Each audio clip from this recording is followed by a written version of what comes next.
Hey, welcome back, everybody, to the In-House Agent Podcast. We're super excited today. We have an incredible guest, one of our own at House Brokerage, actually the director of marketing at House Brokerage, and a legendary person, a legendary realtor.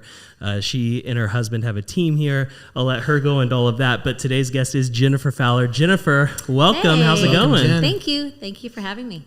Yeah, it's super exciting. You are by far one of the most recognizable people, and in my opinion, in Denton. Every time I go somewhere, I see you at schools. I see you just crushing it with your community. Like, you do so well with that kind of stuff with your husband, Brandon. So I guess before we get into everything, tell us a little bit about yourself. How'd you get into real estate? Where did all of that start for you? Sure. Well, we started getting into real estate in the fall of 2017. We actually, for many, many years, lived next door to and across from two pretty successful realtors here. For many years, never really thought anything about it until one day there was a social media post that caught Brandon's eye, my husband's eye. And he ended up having lunch with that realtor and sent me a text and said, we're gonna kick ourselves for not doing this 15 years ago. So I want to say probably that week, we both signed up for real estate. That was in the fall of 2017, and we're licensed by March of 2018. Wow, okay. So you jumped right in. We did. Okay. And so you both jumped in at the same time? Yes, I think we got licensed a week apart, yes. Okay, wow. Who beat who? Brandon. Brandon won? Okay. Way to go, Brandon. Yep. So you know, that's one of those things that spouse teams, you see it in real estate. I feel like there's two types of people. People who would love to work with their spouse every single day. People who couldn't ever imagine working with their spouse every single day. So I myself, you know, my wife, Kaylee, she's also a realtor. So I understand your spouse in the industry is crazy. Was that always something for you guys that you always knew you wanted to get into it together? Yes, we actually started working together when we were 16, when we were dating. Wow. I worked at Sonic Drive-In, and then a year later, he started working at Sonic Drive-In. So maybe we were 17 at the time, but we worked together. We, started both, flipping burgers, car hopping, working our way up into management, and then eventually ownership. And at that point, we were married. So, and both co-managing one of the Sonics here in town. So we already knew that we could work well together. So that was a huge blessing to know that. And, it just works. It just works for us. We tell each other all the time, I like you and I love you. If you don't, I know it sounds funny, but if you don't really like your spouse, it's not going to work. Yeah. I could easily see, especially in an industry like real estate where there's such high stakes all the time. It can be very detrimental to your relationship. And we're at home. We work from home, so we're together a lot as well. Okay. So you started in Sonic, moved over, you got your license. How long were you licensed before it really started to click? So we were licensed in March 2018, and he was still full-time running the Sonic Drive-In. I want to say in September, I cried and begged for him to let me go back to my job as a secretary at Denton High School. It hadn't clicked yet. And we had actually done a few deals, I believe, at that point in 2018. We did.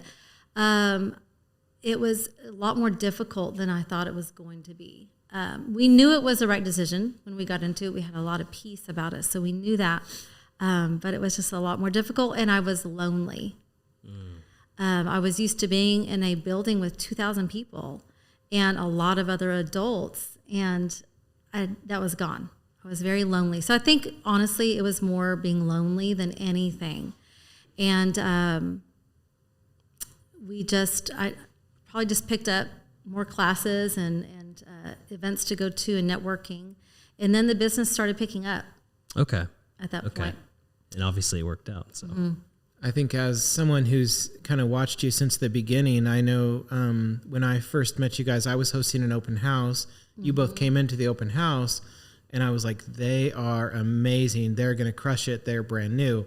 So it certainly came on my radar of like, let's start talking to them. And with no idea of that, we would one day start a brokerage or anything like that. But I just really looked up to what you guys were doing. But to speak to like, you being, lonely and kind of needing that community, what I've watched you do since the beginning is what most people wouldn't be willing to put the effort to do, in that you created community. So what you did is you went back to the school that you had worked at, and now you're blessing and serving and taking care of those teachers and doing things for them on a very regular basis, and now have several other schools. And we'll get into kind of, we want to talk about that. Matt and I already talked. We want to unpack what you're doing for the schools and stuff, because we think, one, we know that we need to be doing it, and two, I think it's going to really help our audience to be able to hear what you're doing, because we've seen the impact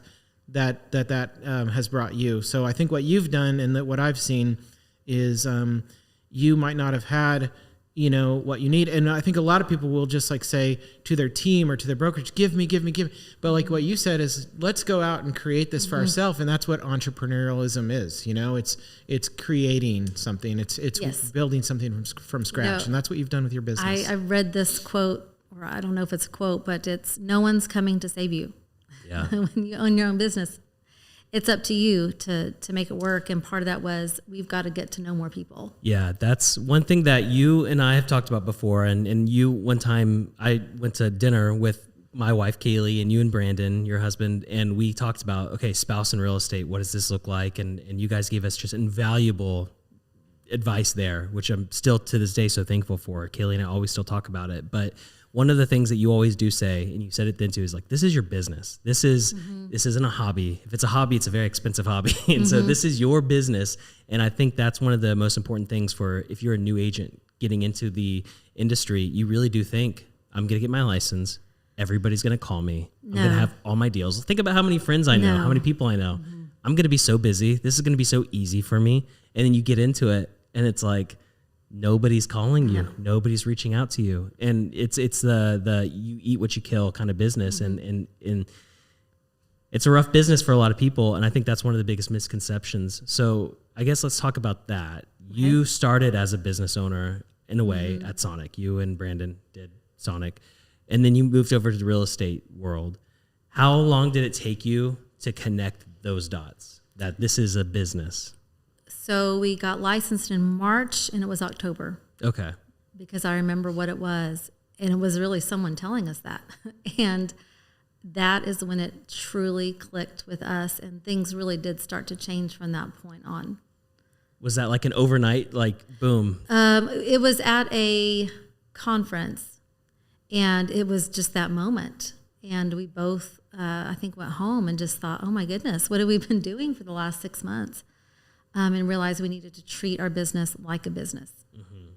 Yeah. And so with all of that being said, I'm sure a lot of agents are listening and they're saying, okay, I get it. It's a business. I need to wake up every day, show up, go to work.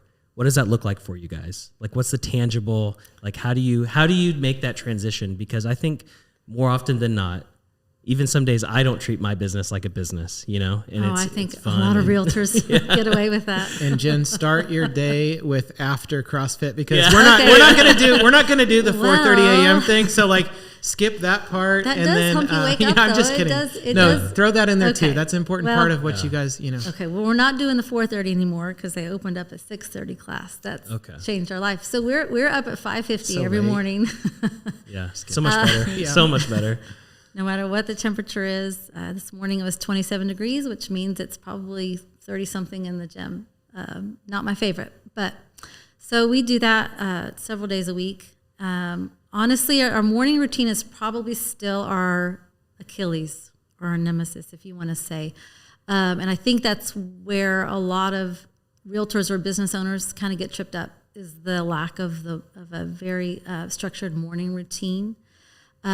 This morning we were more on it because there was just something. I think sometimes we just feel the same thing without saying it, that we've been kind of slacking a little, and it's time to pick it back up, and it's always going to be in the morning. So you come home, get coffee, maybe scroll on social media just a little bit to kind of get settled in, and then start the day. And that's us going over our calendar. That's the number one thing, is for both of us to go over our calendar. If we haven't gone over it the night before, which I would highly recommend every single day, you look at the next day, the night before. Yeah. We go over the calendar. We write down our to-do list, who's doing what, what's most important needs to get done today. If there's a podcast we need to be listening to, we'll listen to that together. And then we start our day from there. Okay. So I've seen your calendar. It's crazy. I mean, it is filled with things. And so one of the things that you're saying is, okay, your business is business. Obviously, you know, if you're a owner of a Fortune 500 company, CEO, you're not going to be just, we'll see. I'm going to wake up when I wake up and I'm going to do what I do. And so treating your business like a business for you, that starts with the morning routine. Yes. Okay. And most people are working in the morning. They're not wanting to work realtors work, you know, all day, but right. we don't want to work at 7 o'clock or 9 o'clock at night.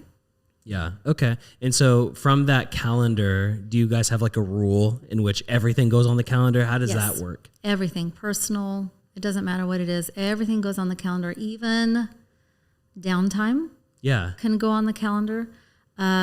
If we know we're going to take some days off, like during December, everybody takes a lot of days off during December. We put that in the calendar this year. We've never done that before. And we said this entire day, we're not working.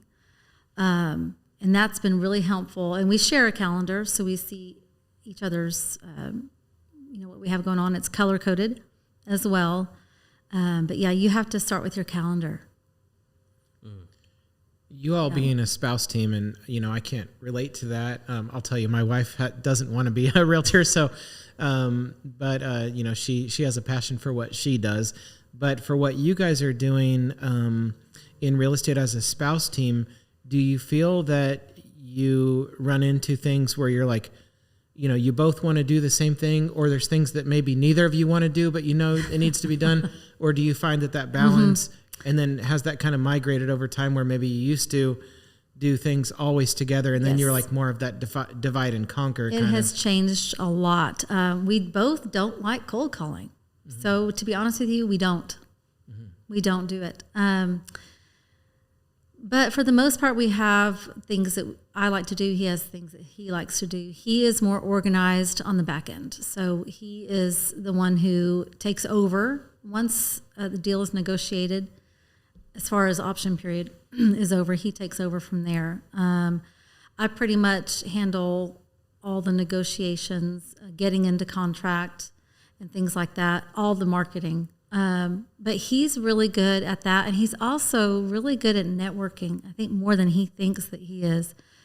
He has more appointments than I do by far. So that's something our business coach always asks. And, I don't have nearly as many appointments as he does. So he's very good at that. And he enjoys doing that. And it's not that I don't enjoy meeting with people. I prefer meeting with someone that is already a potential client. That's one of my favorite things to do, is to go over the process, whether it's a listing or a buyer. Like a consultation. Yes. Yeah. Yes, I do the majority of those as well. So Brandon is really good at meeting people and new people, and then you're really good at the client care side of things. And I think that makes a lot of sense. I see that too. Yes. And in that vein of client care, I would say like you are the queen of client care, at least from an outsider looking in. And it's like we said at the beginning, what I see on your social media is you're always talking at a school. You're always meeting with clients. You're always giving gifts. You're always, doing pop buys. You're doing the work and the legwork that I think most realtors say like, oh yeah, that's important. I want to do it, but nobody actually does the execution to follow through. So let's start there on how did you get to that point? Because that alone is a feat, and then we'll go from there. I'm not sure if I just took a lot of classes. Being a new realtor, I tell new realtors, you need to be around other realtors all the time. People think, well, why should I go to these realtor mixers? I'm not going to get business from another realtor. And you might not. You never know. You might. But you're just learning. You're talking about what's working for them, what's not working, what's the current. Because if you're not doing a lot of contracts right now, you might not know exactly what's going on in the market and the best way to present an offer. Right. So you need to be around a lot of other realtors. And that was something I tried to do. Is I went to every class that was offered through either a brokerage, online, it didn't matter. And if I didn't understand it, I went to the class again. I would go to multiple Instagram classes, Facebook ad classes. I would just take the same ones over and over, or just multiple ones. And So that's how I started learning about social media, but you're talking more about client care. I don't know if it's just something I enjoy doing. I like giving things to people. It's not my love language to receive gifts, but I like doing that for people. And so I learned quickly. I had a pretty good presence at Denton High School. That's not the word I'm trying to use, but or even influence. But people know me. A good sphere. That's what I meant to use. I had a good sphere with the job that I had at Denton High School.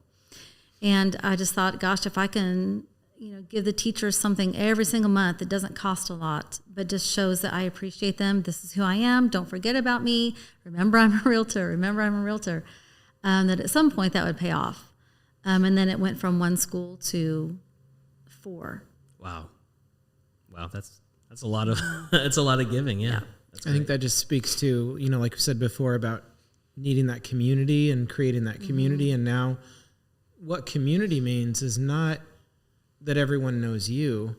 It's that other people who know each other, they know you, and that community is like, then they're referring each other to you because they both know you. And they're like, have you used Jen? You need to call Jen about that and stuff. And I know that, you've certainly seen the business from that, but that's not where the heart initially came from. You just wanted to stay connected, have that community with your people that you've been friends with. And because of the job and the role that you had there in administration, in that office, you had the privilege and the blessing to know everyone. I did. I actually started off in the copy center, believe it or not. And that was a huge blessing because I made sure those teachers had those copies as soon as possible. And I never said no to anyone who needed an emergency, whereas previously that was happening. And so I got to know them on a one-on-one basis. I would deliver the copies to them. I just wanted to be the best I could be at a job that was making copies. Right. And I knew eventually I'd move into the secretary position when it opened up, but if I hadn't have done that first, I wouldn't know as many teachers as I got to know. But because I got to talk to them about, whatever, sometimes it was history, making copies of, and I thought, oh, this is a fun subject. But so it was just being engaging. And I didn't know at the time I was going to be in real estate. I had no idea. Yeah. I can connect that to like what I did before real estate, where I was a missions pastor at a church. Matt was a youth pastor at the same church. And, we were making relationships and building trust and friendships and people, and obviously never had any intention of ever. And I think that's why it works, is because it's real, it's authentic. I think if someone, new swoops into town and they're like, they never have any connections or anything, and they're like, I'm a realtor. There is that thing called realtor breath, where it's like, okay, people are like, they can smell that breath, you can, that commission breath also, that people have. And I think it's when that's authentically built from relationships and helping and serving others. That's the real deal. With Brandon, kind of able to make those connections and like you said, kind of that networking and stuff. What I see in what he's done, and let's give a shout out to Brandon too. He just won a Chamber of Commerce award because he attended every single event for the Chamber for a quarter or something. Yes. And when you talk about events with the Chamber, you're talking of every day, multiple. There were ribbon cuttings and everything, all the time. And so I think what he's doing is he's helping to kind of draw those people in, and then once they're in, you're then building off of that relationship and then fostering that client care, and that's just a perfect combination. Yes. Yeah. That you're blessed to have, and stuff. And so for those that don't have that, I guess maybe something to say to them would be, find that other agent you can partner with or work with or have on your team or whatever. I'm just trying to think of what that could look like. So there is a big, kind of advantage to having that spouse team and stuff. So with that being said, what would you say is the hard part of working together with the spouse or anything? We love Brandon. Sure, Brandon's an office manager with our I love him too. brokerage. He recently has been promoted into an office manager role. So he's meeting with agents. You have the director of marketing role. Do you think there's a part where, because you're both in real estate all the time, that it's, how do you turn it off? Well, we actually just took a 4-day break, went up to the woods in Oklahoma, and we thought that we were going to work. We looked at each other and said, okay, it's okay that we're going to do some work. I was going to just work on some marketing. We did not open up our computer. Wow. I kept my phone to where maybe if my kids would call, I could see it, and that was it. We did not. I thought we were going to work, and when we got there, we just decided we needed to take a break. So intentional breaks, but we were still together. So, honestly, for us, it's helpful that he's really involved with the chamber because it gives him an opportunity to leave the house. Yeah. There's times where I, ask him if he needs to run some errands just so I can be alone for an hour or two because it is a lot. We work out together. We work together. Our friends are the same. So you have to find those pockets of time where, you can be alone or be out with friends without each other. That's good. You have to do that. Yeah. I would say my wife Kaylee and I are like she's my best friend. I love spending time with her. I like being around her. We like being together. Mm-hmm. The moment we started dating and then once we got engaged, it's like, hey, eventually let's get in a career where we can work together. And I was eventually at that point going into counseling. And so it was like, she wasn't going to go into counseling, but she was like, maybe I'll work in the office for you and then we'll just be together. Real estate fell in and it was amazing. Mm-hmm. But that's one important thing too. Even when, right now she's teaching and doing real estate with me, even in the times when she's on break or whatever, mm-hmm. we both have our own hobbies. We both have our own things that we can do aside from each other where it's not just, let's talk about real estate. Let's talk about deals. Let's talk about that. So I feel like I totally get that. That's good. And that's a good boundary to set where you're able to, you're doing life together. You're working together. Mm-hmm. You're spending 23 of 24 hours together, but you have that time that you can go separate yourself even from real estate, and you're not necessarily doing real estate, but you're able to. And that's hard, especially, if we go out to dinner, not to talk about real estate. But I think it's kind of what it's turned into now because, your first couple of years really of real estate, every deal is a big deal. And it really still is to me. In all honesty, every time we get a transaction, I'm always so thankful. I thank you, Lord, for that. But now it's turned into more talking about our goals, our dreams for the business, but just in life, dreams of hobbies or vacations or where we want to take our business. So it's still about real estate, but it's more broad now. It's bigger. It's bigger than a transaction. Which is, I feel like the trajectory of once you get into the business, you start thinking bigger. Like you start as that solo agent and you're like, okay, I need a deal. Okay, now I need another deal. Okay, now I need another deal. And you feel comfortable in your deals, and it's like, okay, now I need to be thinking about a team, or I need to be thinking about retirement, and you start growing.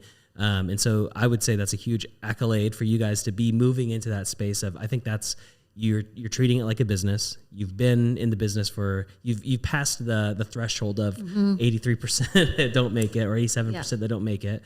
And now you're, moving onwards. Has that always been, in your first few years of real estate, the case for you guys? Have you always been in a place where you're like, yep, we're moving and grooving and we're crushing it? And I'm going to be honest because I see so many people getting their license. And, I belong to multiple Facebook groups that are realtors. And, I'm just seeing more and more. I've been licensed 2 years and I've had one deal. I've been licensed 6 months and I've had nothing. It is very hard. It's a constant hustle. Whether you are on a team and you're getting leads, you've got to work those leads, and that cannot be easy. Whether you're like us and we do sphere and referral, you're constantly hustling and marketing. So no, I would say in 2020 was a great year. We thought it was going to be horrible. It turned out to be a wonderful year for, I think, a lot of agents, honestly.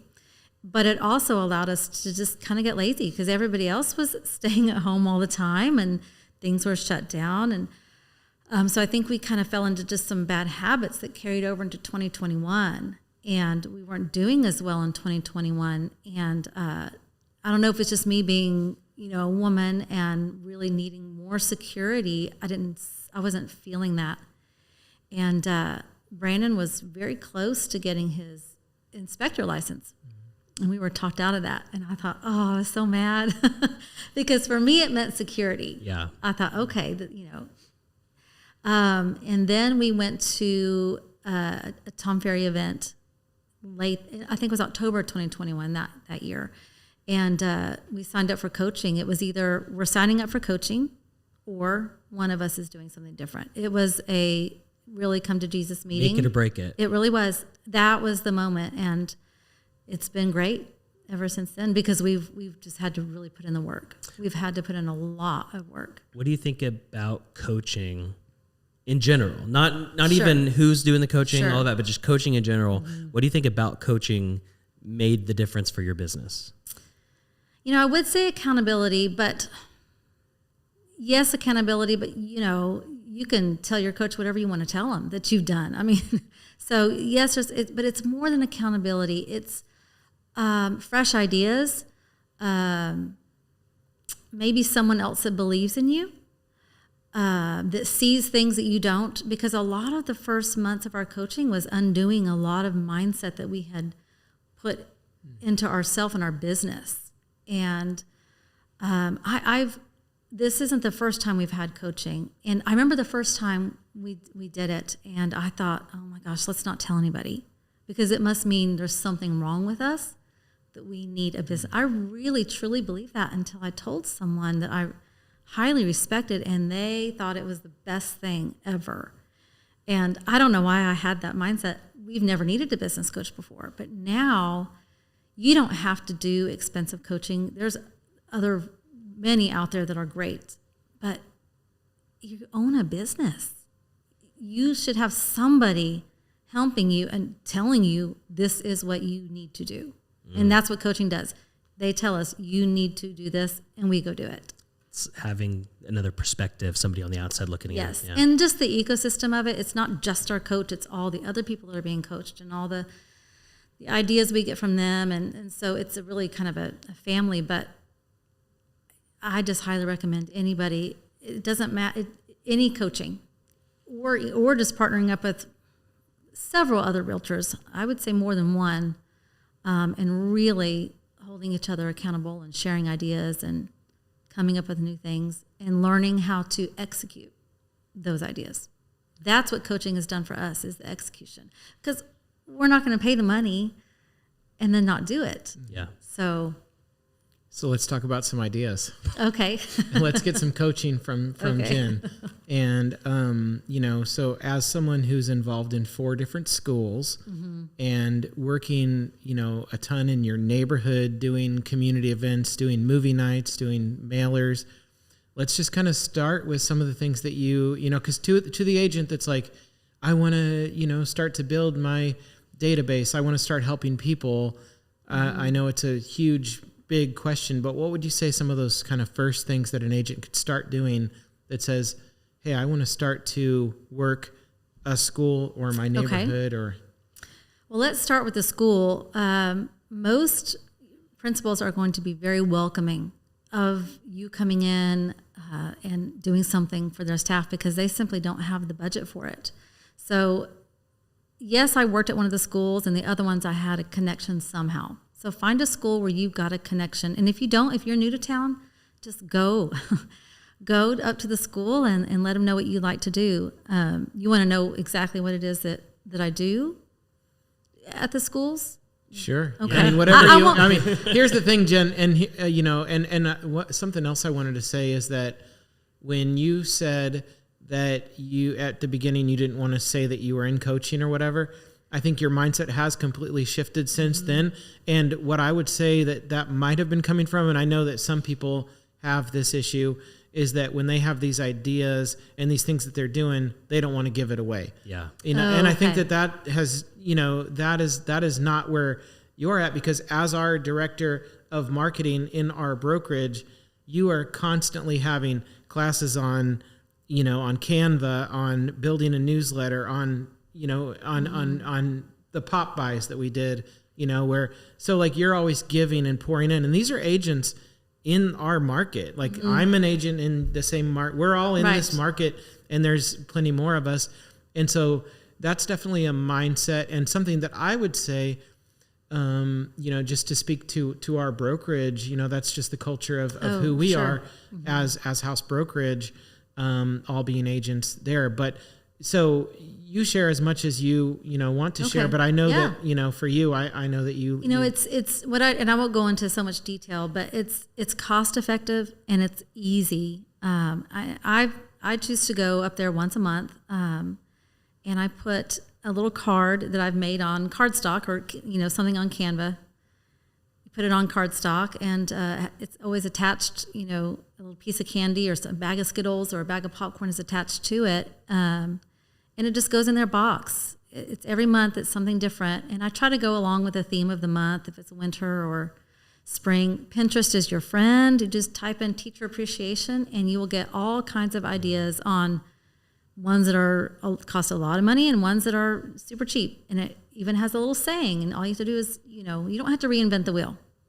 Find out what someone else is doing and do what they're doing. I've shared all of my marketing with other agents before. They ask me what is it that you're doing, and I just send them the PDF. So that's not a problem at all. On the back of it, I'm always going to have a QR code with my information, and it'll say something like, click here for our newsletter or a buyer or seller packet. It's always going to have some kind of call to action. But I do that once a month to all the schools, and I try to go, I haven't been good about it this year, going to their staff meetings, partner up with a lender or a title company or some small businesses in your area to do maybe 3 giveaways. It takes about 3 minutes. Once again, they love it because you're giving back to the teachers. So it's just going to be a big fun basket or a gift card or something. And I get their information, and then they get put on my newsletter. And they also get put on our monthly mail-out letters. So let's break that down for a minute. Okay. So, because you said a lot in there. So you are giving them something like candy, popcorn, something, yes. Just a little. And, I've worked in a school district before. I've worked in schools before, and I know how brutal that school day can be. And when you walk in and there's something in your box and it's just even a pack of Skittles, it's just like, oh.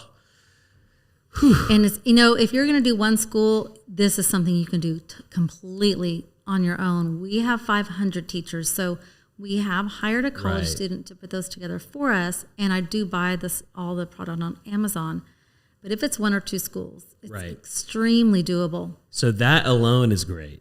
And then you have a QR code on the cardstock that they can scan, and then that brings them to some sort of call to action, buyer's guide. So let's stop there first. Okay. Buyer's guide, seller guide. So how does that work for you and your business? The QR code or the buyer's guide? No, the buyer's guide. So you have those, so you give those to clients. Those are things that you've made. This is new for us. Finally, after 5 years, it's done. It is completed. We've gotten, since the first week of January, I would say honestly 7 or to maybe 9 phone calls. In some way, someone reaching out to buy or to list. So today, actually, I'm going to Office Depot, and I'm going to have those packets bound. And everyone that's made some kind of contact with us is getting one in the mail. They'll get an email PDF too, but I want them to get something in the mail that they can touch. I love that. And, we made our packets, our pictures all over every page. At first, it was just generic stock photos of the inside of a living room or kitchen. And I thought, nope, I want them to remember who I am. Because some of these are referrals of referrals. They don't know who we are. So that is on my to-do list actually for today, is to get all of those mailed out. So side note there, Office Depot, if you're a realtor, everybody listening, you do get a discount, and it's way more affordable. Huge. It's huge. So I use that too. So I'm glad you mentioned that, because I have buyer's guides as well. And that has been a lifesaver. So, but what I want to do now, because you said it, is I want to physically mail those. That's incredible. So you get them bound, you physically mail the buyer's guides. Obviously you're emailing them, but now they're getting something in a mail. And I'm sure you probably write a card or something as well. Because that's something you guys do a lot as well, is the handwritten notes. I know that is always a tried true classic. And so you send them that. So now they've gotten something physical from you that has your face on it, your information on it. It's that value proposition of, this is why you want to work with me, because let's be honest, how many other realtors are doing that? Probably not a ton. No, yes. There's not. Probably not a ton. You don't realize how how much in the minority you are for the things that you do. I think I always tell Jen that I'm like, you got to remember where we're all coming from. We're not on that same wavelength. And there's so much more that I'm not doing that I just get Right. so upset with myself about that I don't do. But even if somebody listening took one thing and started doing those things, right? That would be, because it's obviously you don't climb Everest in a day, right? No. You don't build Rome in a day. You step by step. And so even if it's, hey, you know what? I'm not in a place where I can even financially afford to send out a buyer's guide. Stamps can be expensive, but I can make one on Canva. You can make one on Canva. You can buy one on Etsy. It's going to be a Canva template, and you change it up. There's no reason to not have one. I'll share mine, and you can just put in your own logo, your own photos, and Well, we'll be sure to have you give your contact information. Yeah. You'll get blasted by all these agents. We'll put the template in the comments there, Not a so that in problem. the description, so that they can see that. That's a huge value. and you put that out there on social media, for people to a free download. And I think I have mine through Google Form, so it's going to alert me that they asked for it. I can't remember how I have it actually. I think I changed it, but you do want it to be where you get alerted that they asked for that download. Otherwise, I think it's key to have kind of that workflow too, because it's one thing to like pop in, have your smile and be like, hey guys, it's me. But like when you have that set up where you're going to be able to keep track of them is also really big, because I know that a lot of people are like, so let me speak to myself. I have done so many one-offs.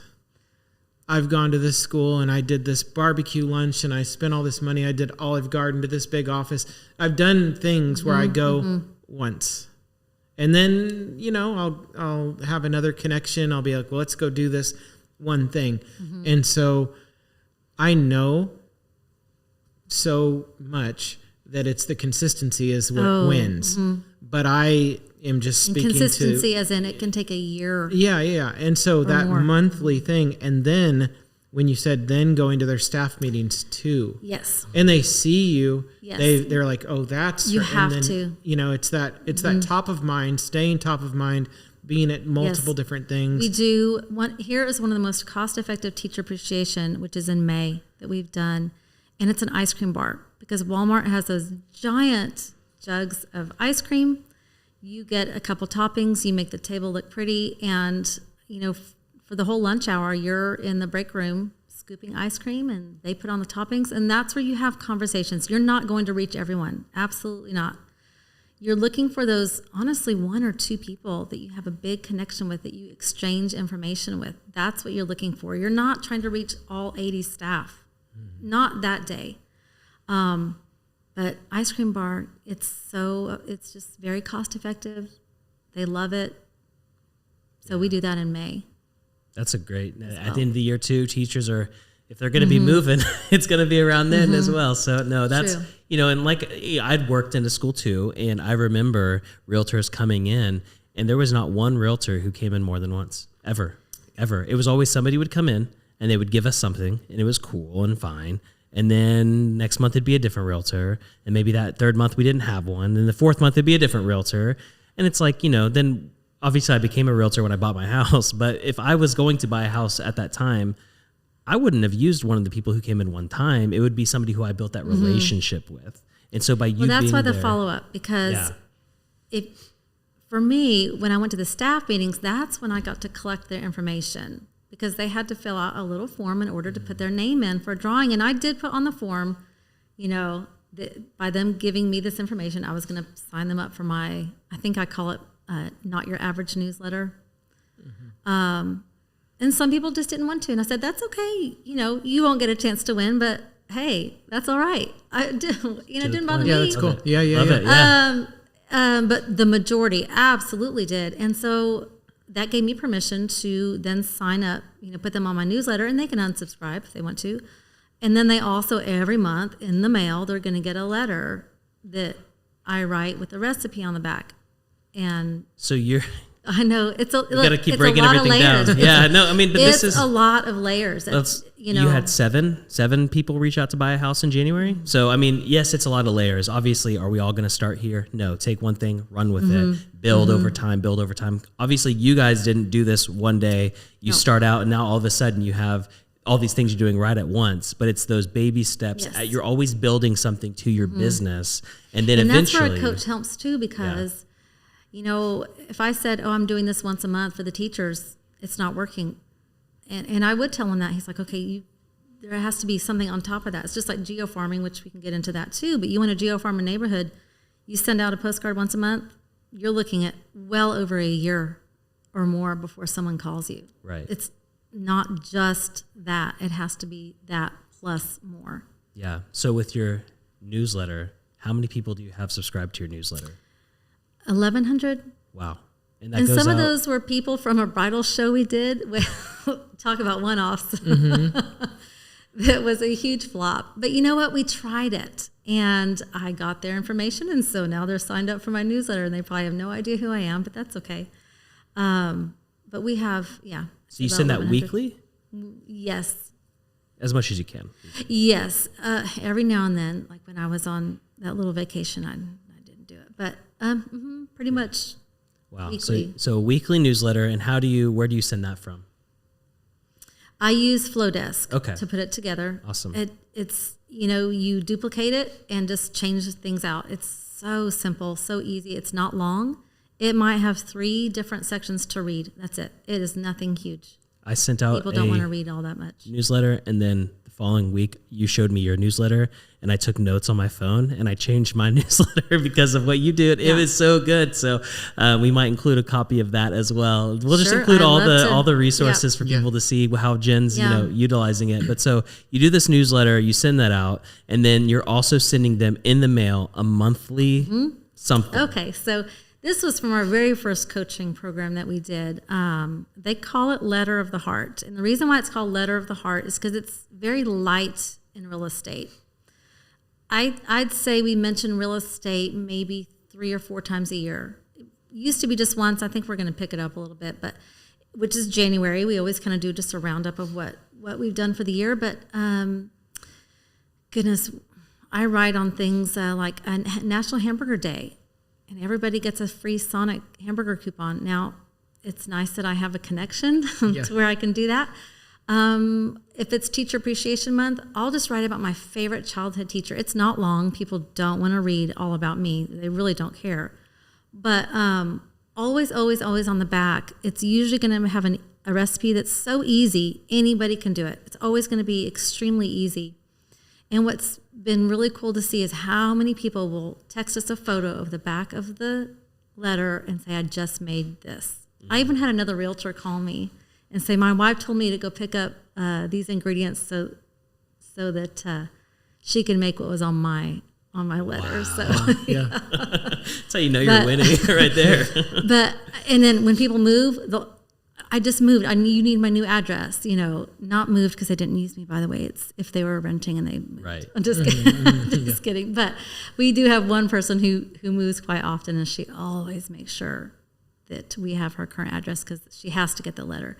Every now and then we will do a market update just to remind them who we are. I used to have nothing real estate on it, but I've started putting my QR code. I thought, we've been doing this that is the one thing we've been doing consistently for almost 5 years. Okay.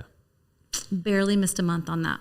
And I feel like you're also doing a really good job of kind of combining the technology with that personal touch too, with that QR code going back to things and stuff. Because, like I said, just having that way to connect back with people and stuff. And I know, you guys have really jumped on to tools that we provide, as a brokerage with our CRM with Follow Up Boss and like just kind of combining all of that together. That just makes it that much more effective. You also did say geofarming. So geofarming is like a word that... Buzzword. It's like kind of one of those things that maybe some people have heard the word, but let's kind of unpack just what you mean by that. Picking a neighborhood and farming it. If you're new to real estate, you definitely want someone to help you because you need to make sure that the turnover is it 6% or 10%? I can't remember what the turnover is supposed to be. And there's a way you can see what the turnover rate is, but you don't want to pick a neighborhood where nobody's moving in and out of. And that's what you do on like RPR. RPR. So like you could probably ask a title company to help you, but RPR. That's how I did mine, was RPR. And I live in my neighborhood. So if you know another realtor is really farming that neighborhood, I would consider something different. But if you live in the neighborhood, even better. Yeah. So it's monthly postcards, but it's the community events that's where you're going to make your business. We just started that this year with our first movie night. And you know, it's really, it's scary because we all fear rejection, which is why most of us don't cold call, because we don't want to be rejected. Well, events are the same thing. What if nobody shows up? And, you know, we had a really good sign up for our movie event, but because of the weather, it had to be changed to Halloween weekend. And we didn't have as good of a turnout as we would have, but we're going to do it again. Because the people that came sent messages afterward. One even sent me a photo several weeks later of a little baby chair that they bought for their child for next time. A lawn chair. And that's someone you didn't already know? Didn't know who they were. Incredible. Wow. That's incredible. Yes. So you're not it's trying. The things, the little, like one person. That one that's person a win. That's a win. Like the win. whole thing, you know. Yes. So we're going to definitely do that again. We have other ideas we want to do, but if you are going to farm a neighborhood, yes, do your monthly postcards or whatever it is, and those postcards need to be plain and easy to read. And you've got to bring them value. They don't really care what you've sold. I don't think. I don't. We put our QR code on it. Sometimes it just says, do you know what your home's value is? QR code. That's it. There's nothing else on the card except for our name on the back. Not even our photo. Something of value. Download a buyer's packet. The next one might be download a seller's packet. So you've got to bring value to those postcards. And it's putting the emphasis on what is good for them. The fact that you sold, 100 homes last year and that you've gotten this award and that award. I think there's something to that where people are like, but I think that too many agents, sometimes with myself included, try to kind of tout those things too much. I think it's good when you go on a listing appointment maybe to show your value as a listing agent. And you might think, well, why not put it in the postcard to potential seller?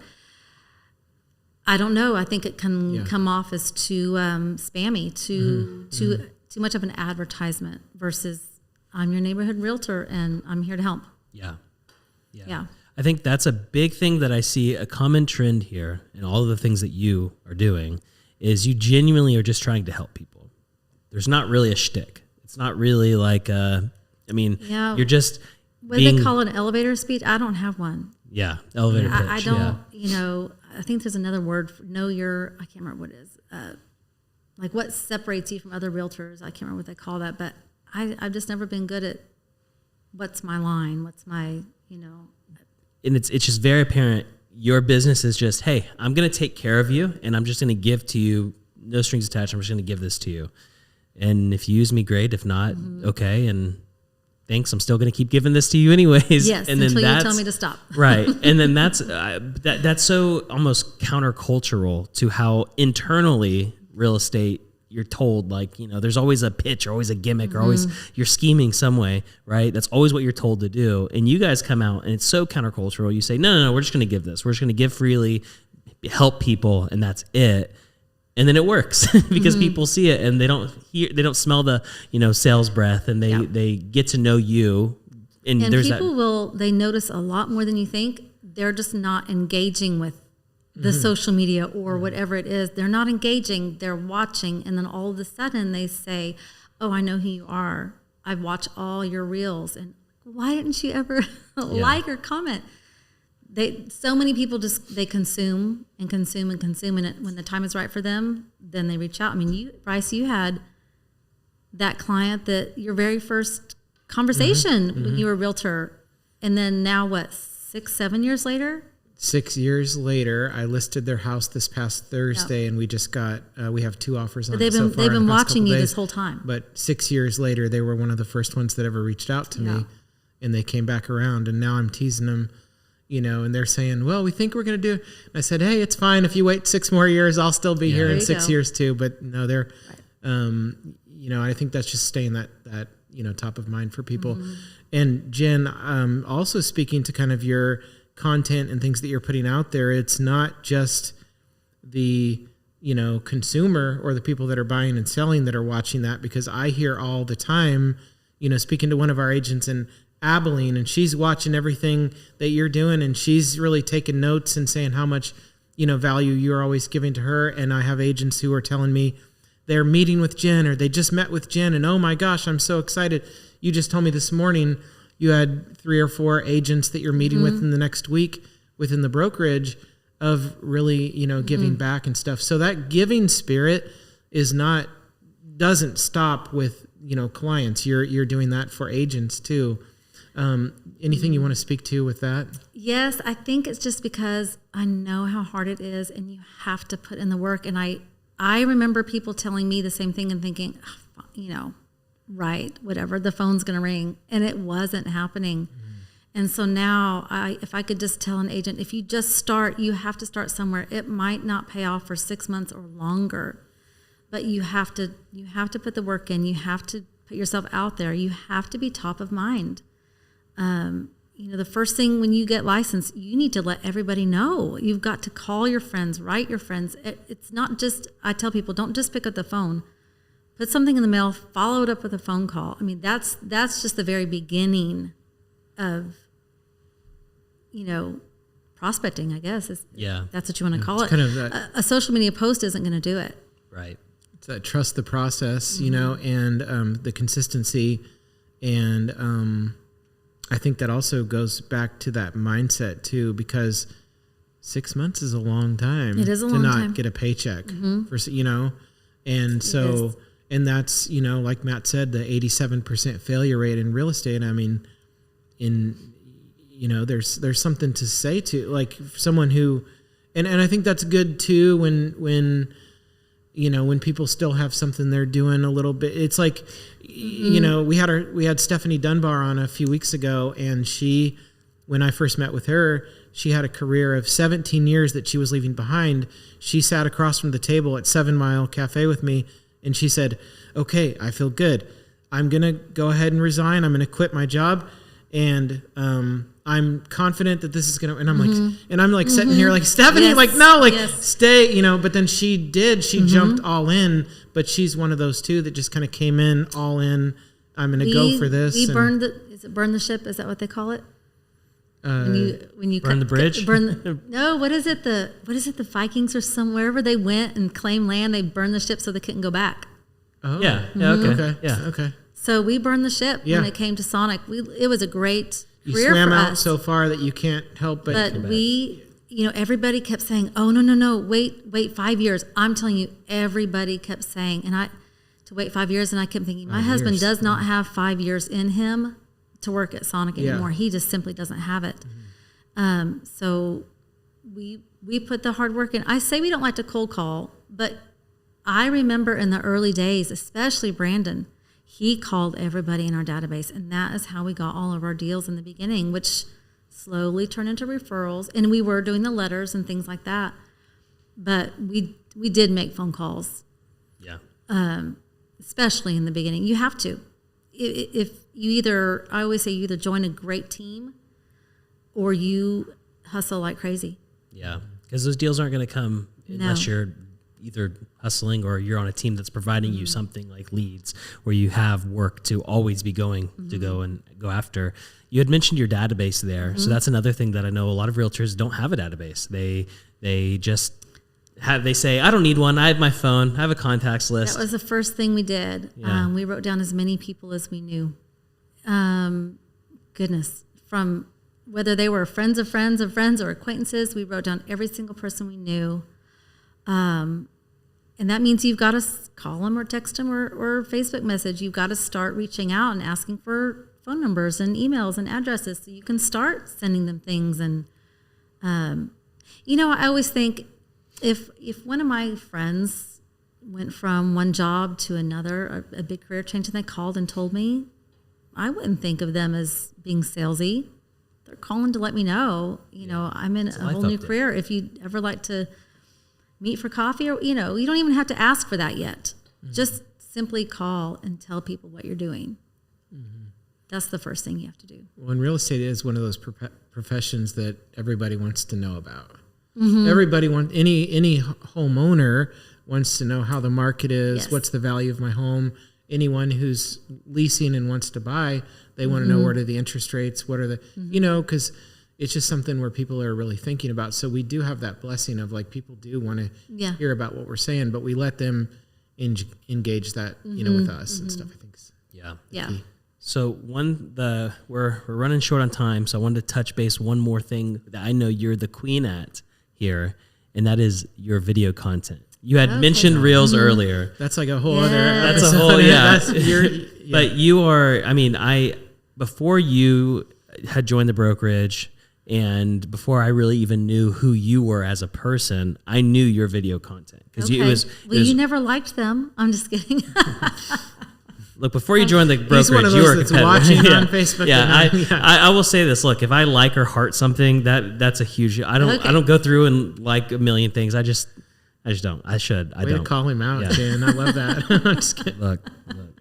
But what I'll say is, you are so consistent with it. You do it all the time. I don't feel like I am, but I know that's it not hits the feed you don't often. See the back end, right? Yeah. And so, but that's the thing is that you are so. It looks like you're so consistent with it, and it's always that's always the case. Like sometimes I'll meet with friends and they'll say, "Wow, Matt, you are so busy. You look so busy." It's like I literally posted one story of one showing this month. Like, what are you talking about? But it's just that perception of like, "Wow, you're so busy. This is crazy." You do a very good job at that, and so. I would say video is maybe one of the hardest things that people getting into, wanting to jump into. It's one of the most effective things. It's extremely effective in your business. It puts you on the radar. It's not going away. Video is here to stay. And like I said, I took multiple classes. Take the classes. Go to them more than once if you don't understand. But what we did was we did a challenge of 30 videos in 30 days.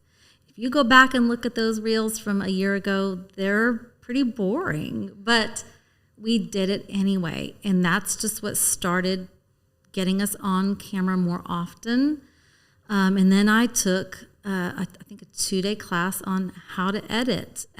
You know, because for me, if I'm going to put something out there, it has to be really good. I don't care if it's a postcard, the letters I send, whatever it is, the spelling has to be correct. It needs to look good. And when I don't do that, I get very, you know, I don't like it. I don't like that at all. But video, just do it. Look on Pinterest for ideas. Look at what other realtors are doing. Take what I'm doing. Now, if you live in Denton, maybe switch it up a little bit. But especially if you're not in another realtor's direct market, take what they're doing and do it. At least the coaching system I belong to, there's a blanket permission to rip off and duplicate. So maybe if you don't feel like comfortable, ask another realtor, hey, can I use the content on your reel? If they live in Washington, do it. So that's what I did. I follow specific realtors, and sometimes I take the topic and I just make it my own. And what I tell realtors too, when you're doing video, it's you times 2. We tend to be really happy in person and energetic, and then when we get on video, it's just what happened. So when you are facing the camera, it's you times 2. You have to overdo it. You have to overdo your, you know, voice and your hands and things like that, and then learn to edit. Yeah, we had Kyle Draper on a couple weeks ago as well, and I asked him the question of how do I not look pissed, you know, on video. It's like, I don't know, like I'm someone that I don't, you know, I got the hand part down. I'm good with my hands, you know, and all that, but I there's smile something that first. just kind of, if you could see the unedited versions of my video, it's silly, but so yeah. And I think that just comes with repetition too. Yes. I know Kyle also said something to me. I don't know if he said it on the podcast or outside of that, but he said just make videos, whether you even post them or not, just to get that practice in and stuff. But then he also said, like, don't be afraid to post that video. Right. Everybody already knows what you look like and what you sound like. Nobody is surprised. I look overweight. You are overweight. I mean, that. No, and another thing I think is time. It does take a lot of time and effort to do, because you've got to come up with content. But I will batch shoot as many as I can in one day. I used to change my clothes. I don't anymore, because nobody remembers the reel from 2 days ago. And if they go back and look, nobody cares that I have on the same black shirt or the same hairstyle. It doesn't matter. It's not, I am not that important. Nobody's watching me that closely. So you times 2, just do the videos and learn to do just basic editing. So one of the big questions I know I have always, and people are going to have, is where do you get your, I know you look at what other realtors are doing. Is that the primary place you get your content? Not necessarily. I look at a website, Keeping Current Matters, because they do daily blogs. So learn to condense that whole paragraph into 1 minute. What do you do every day as a realtor? What are some things that you run into? Don't ever disparage your clients or other realtors. Please don't do that. There might be some funny things you could say about clients, but I'm not a fan. I would not do that. Don't just post about real estate. Some of my biggest reels have nothing to do with real estate. It's just those funny things in life that everyone experiences, like on Seinfeld. Everybody can relate. Do a video on something that everyone can relate to that's just kind of funny or silly. Yeah, it doesn't always need to be real estate. That's good. Connecting with people. Yeah. Yep. Be real. Some of them are silly things about myself that I might not want to admit. Not, you don't need to expose everything about your life, but, people can relate to it. So you need to be real, not always perfect. Ladies, you don't always have to have on a full face. I used to wait until today I know I'm going out, so I'll have my hair done and my makeup done. Now, if my hair's up, whatever, I just shoot the video. Keep, a notepad or in your phone, a running list of ideas. When you think of something, I can make a reel from that. Yeah. That's awesome. Yeah. Okay. Perfect. Well, Jen, it's been a pleasure and an honor. You are legendary in your field. We appreciate having you here at the brokerage. We love, you're a great friend. You're a great person. We always are learning so much from you. So tell the audience, where can they find you? Where can they find your stuff? Okay. Instagram is probably the easiest place to find me. It's Jennifer Fowler _realtor. Pretty easy. Facebook is Fowler Realty Team, Jennifer Fowler. Perfect. But I love working with both of y'all. It has honestly been a dream of mine to get to work with y'all. And I'm so thankful for House Brokerage and the two of you for sure. Awesome. Thank you, Jen. Yep. Thank you, Jen. We'll see everybody next week. And I'm so thankful. Talk to you later. Bye.